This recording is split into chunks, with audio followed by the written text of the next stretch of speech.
जिस तरह से कल सीबीआई कोर्ट ने जो बाबरी मस्जिद के ताल्लुक़ से जो फ़ैसला सुनाया है वो इंतहाई गैर मुनसिफ़ाना फ़ैसला आया है, जबकि सभी जानते हैं कि जिन्होंने बाबरी मस्जिद को शहीद किया और जो बाबरी मस्जिद के गुनहगार हैं, इवन उन लोगों ने खुद कहा था कि हमने बाबरी मस्जिद को ढाया था, बाबरी मस्जिद का हमने इन्हिदाम किया था। लेकिन इसके बावजूद भी कल का जो फ़ैसला आया है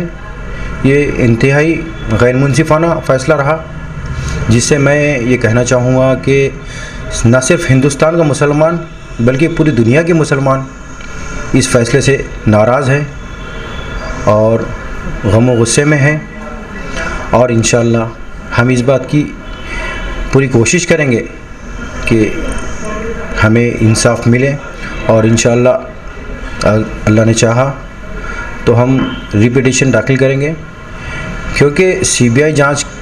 वो होती है जिसमें पूरी तरह से सच्चाई सामने लाई जाए, गुनहगार हैं उन लोगों को ढूंढा जाए, उसके सबूतों को तलाश किया जाए और कोर्ट में पेश करके उसके ख़िलाफ़ में फ़ैसला सुनाया जाए। लेकिन ये जो सीबीआई इंक्वायरी जो हुई थी, इन्होंने साफ तौर पर ये कहा कि ये लोग मुजरिम नहीं हैं, इसमें इनका कोई इन्वॉल्वमेंट नहीं है, जबकि पूरी दुनिया जानती है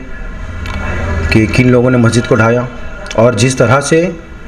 पहले भी बाबरी मस्जिद का जो फ़ैसला आया था एक आस्था की बिना पर फ़ैसला आया था, जबकि सारे सबूत बाबरी मस्जिद के हक़ में थे, लेकिन इसके बावजूद भी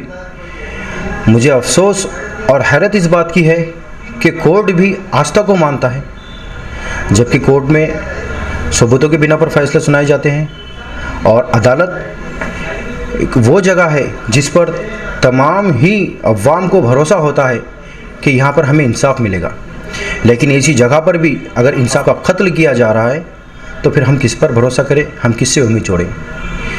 तो मेरा कहना यही है कि जो भी फ़ैसला आया है गैर मुनसिफ़ाना फ़ैसला रहा और इंशाअल्लाह लेकिन हम इसके ख़िलाफ़ में अपनी आवाज़ को बुलंद करेंगे और हो सकता है इंशाअल्लाह हम रिपिटिशन दाखिल करेंगे हम और फिर से सीबीआई सही तरीके से जांच करने की हम डिमांड करेंगे।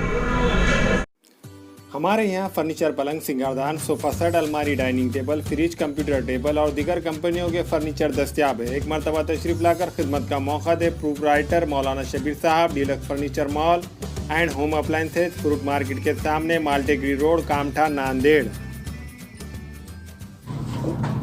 अस्सलाम वालेकुम, मैं इमरान खान। हमें उम्मीद है कि आपको हमारा चैनल अच्छा लगता होगा। लेटेस्ट न्यूज़ के लिए देखते रहिए नांदेड़ उर्दू न्यूज़, और न्यूज़ के पसंद आने पर लाइक, शेयर और सब्सक्राइब करना ना भूलें।